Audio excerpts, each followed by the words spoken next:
Talent versus consistency. Only talent होने से success की गारंटी ज़रूरी नहीं है। टैलेंट के साथ साथ कंसिस्टेंसी की भी ज़रूरत होती है सक्सेस के लिए। लेकिन जो व्यक्ति टैलेंटेड नहीं है, अगर वह कंसिस्टेंटली प्रयास करे तो उन्हें सक्सेस मिल सकती है, अगर उनका प्रयास सही दिशा में हुआ तो।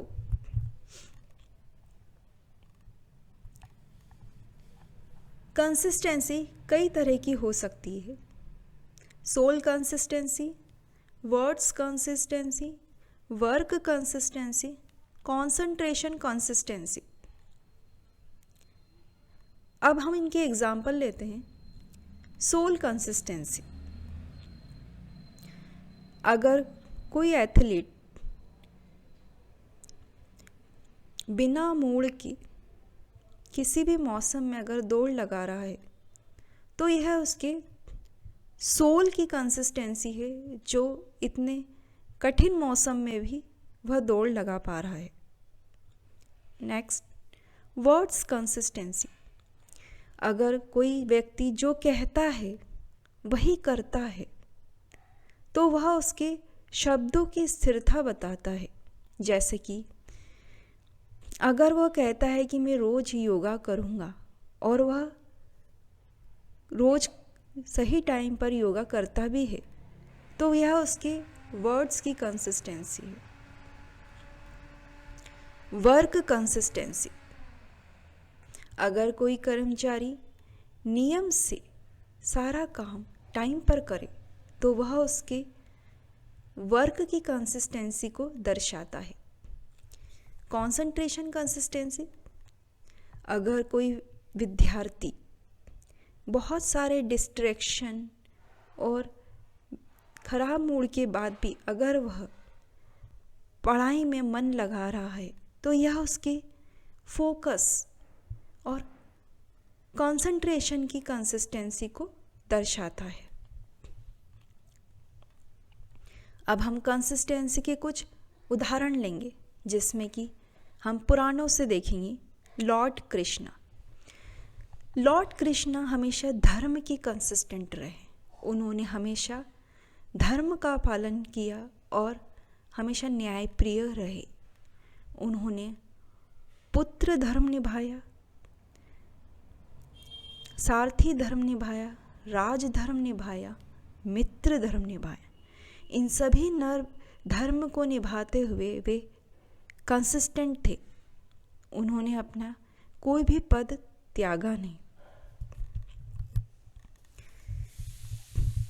जब वह पुत्र धर्म निभा रहे थे तो उन्होंने अपने माता पिता को कंस से मुक्त कराया और प्रजा को भी कंस के भय से दूर किया। सारथी धर्म में उन्होंने अर्जुन का साथ दिया। उन्होंने युद्ध में अर्जुन के सारथी बने और उनका मार्गदर्शन किया। राज धर्म में उन्होंने राजा बनने से पहले जरासंध के प्रकोप से प्रजा को मुक्त किया। धर्म निभाने के लिए उन्होंने यह सिद्ध किया कि किसी पद की जरूरत नहीं होती। उन्होंने राजपद ग्रहण करने से पहले ही राजधर्म निभाया और जब वे राजा बने तो उन्होंने प्रजा के न्याय के लिए काम किया। मित्र धर्म में उन्होंने सुदामा का साथ दिया। जब वे गरीबी से जूझ रहे थे तो उन्होंने उन्हें धन दान सब कुछ दिया। लॉर्ड हनुमान जी का अब हम उदाहरण देखेंगे। लॉर्ड हनुमान जी को श्री राम जी के प्रति अपार श्रद्धा थी। वे हमेशा राम काज के लिए तत्पर रहते थे और वे हमेशा राम जी के लिए कंसिस्टेंट भी रहे। वे बचपन से ही बहुत प्रतिभाशाली थे और शक्तिशाली भी थे, लेकिन किसी कारणवश वे अपनी शक्तियाँ भूल गए थे। जब उन्हें सीता जी को खोजने के लिए समुद्र को पार करना था, तो उन्हें अपनी शक्तियाँ उस वक्त याद नहीं थी। तब जामवंत जी ने उन्हें याद दिलाया और उसको याद करते हुए उन्होंने समुद्र को पार करने में निरंतर अभ्यास किया, प्रयास किया और उनके सामने कई अड़चनें भी आई जिसे उन्होंने पार किया और वे अशोक वाटिका सीता जी के पास पहुँचे राम जी का संदेश देने के लिए। उस वक्त समुद्र को पार करने के लिए और भी शक्तिशाली वानर थे, जिसमें से कि सुग्रीव और अंगद भी थे, लेकिन वे सब डर गए कि कहीं क्या वे सागर को पार कर पाएंगे कि नहीं। लेकिन हनुमान जी की अटूट विश्वास और राम जी की प्रति श्रद्धा की वजह से उन्होंने यह काम पूरा किया। अगला उदाहरण हम महर्षि वाल्मीकि जी का देखेंगे, जो पहले एक डाकू थे, लेकिन निरंतर राम जी का जाप करने से, चैंट करने से वे एक ऋषि में बदल गए और उन्होंने रामायण की रचना की। लेकिन उनकी यह आदत ने उनकी आइडेंटिटी को बदल दिया और वे एक ऋषि बन गए। अब हम अगला उदाहरण महर्षि मार्कंडेय जी का देखेंगे। महर्षि मार्कंडेय जी की नियति में लिखा था कि वे 16 की उम्र में मृत्यु को प्राप्त होंगे। उनकी बचपन से ही भक्ति की भावना थी, तो उन्होंने बचपन में ही शिव जी का तपस्या चालू कर दी थी।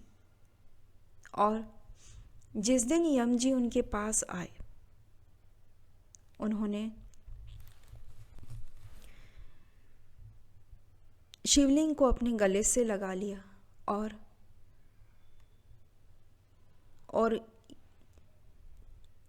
यमदूत के पकड़ने के बाद भी वो शिव जी का ही नाम जपते रहे और इस तरह से वे अपनी मृत्यु से मुक्त हो गए और चिरंजीवी हुए। अगला उदाहरण भक्त ध्रुव जी का है। भक्त ध्रुव ने बचपन से ही अपमान सहा अपनी सौतेली माँ का। उन्होंने किसी से शिकायत नहीं करी और वे वन में चले गए और विष्णु जी का ध्यान करने लगे और बिना फल जल के उन्होंने तपस्या करी। और एक दिन विष्णु जी ने उनको अचल ध्रुव तारे का स्थान दिया। रियल लाइफ में अगर हम एग्जाम्पल देखें कंसिस्टेंसी का, तो इसमें एक महात्मा गांधी जी का उदाहरण है, जिन्होंने हमेशा सत्य, अहिंसा और त्याग का साथ दिया। उसी में वह कंसिस्टेंट रहे। वे अपने नीति के मूल्यवान थे और उन्होंने बहुत सारे आंदोलन किए जिसमें उनका अहिंसा ही एक हथियार था। वे अहिंसा पे ही कंसिस्टेंट रहे और एक दिन उन्होंने अपना आंदोलन सफल किया और अंग्रेज़ों को मजबूर कर दिया गांधी जी को स्थान देने में।